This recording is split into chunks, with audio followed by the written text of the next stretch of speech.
Well, this is a quick demonstration just to show you what I've been talking about regarding the discovery and hone-in sweep. So what I'm going to do is just bury a coin quite deep, and I'm going to show you what adjustments I'm going to make to get a better audio, to give you a perception of a deeper program.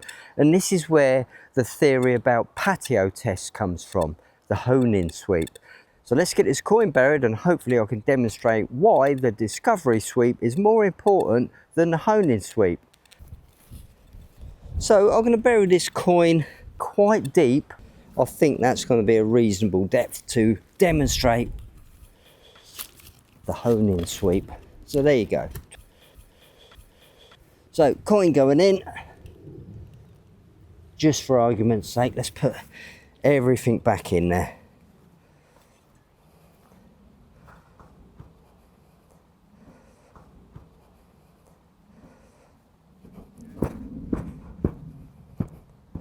So just for argument's sake here, I'm going to be using my ultimate program. And I can only just hear that. Let me put the controller closer to the mic. Now let's say I'm making a custom program. What do I adjust? Well, the first thing I'm going to adjust is the sensitivity. Let's go up to 95.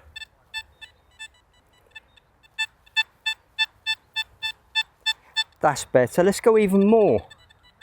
Bit of EMI coming in there, so let's keep this fair, 95.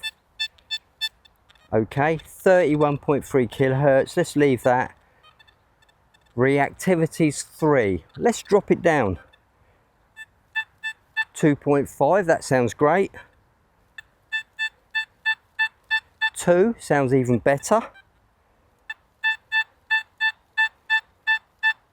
Look, I've got the coil now 5 inches above the ground.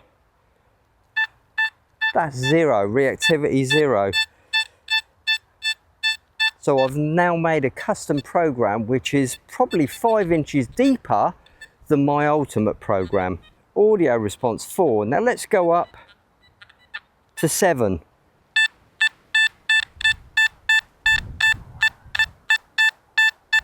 Look how far I'm getting that away. That's 7 inches away from the target.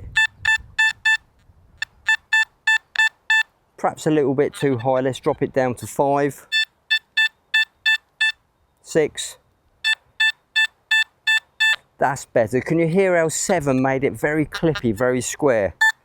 So I've just made my own custom program. Now here's where things get tricky, because this custom program was made on the hone-in sweep. So what's it going to be like on the discovery sweep? Let's find out. So here we go. I've got the box off the stem so you can hear it on the microphone. My new super deep custom program using the discovery sweep.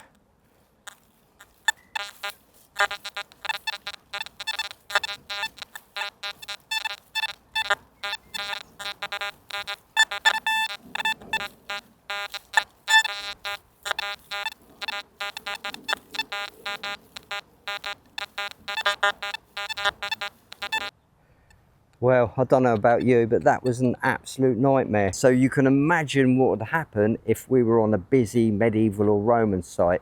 Just be unusable. You see, the problem we have here, people make custom programs, and I'm not condoning them at all. I think they're doing a great job, but they're probably making custom programs for their own field on that particular day.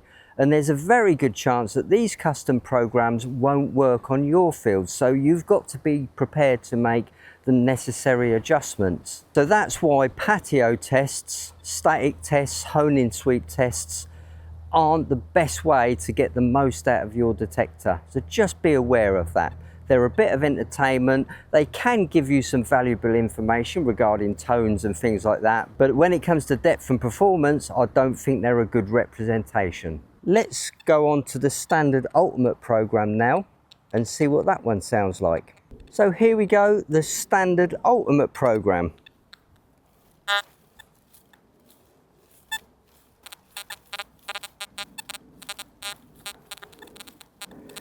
Can you hear how this machine now is much more settled, and you can hear those tiny little tickles. You're not blinded by all the false signals. So in theory, using a good discovery sweep is going to make your detecting a lot more easier, and you're going to hopefully put more finds in your pouch.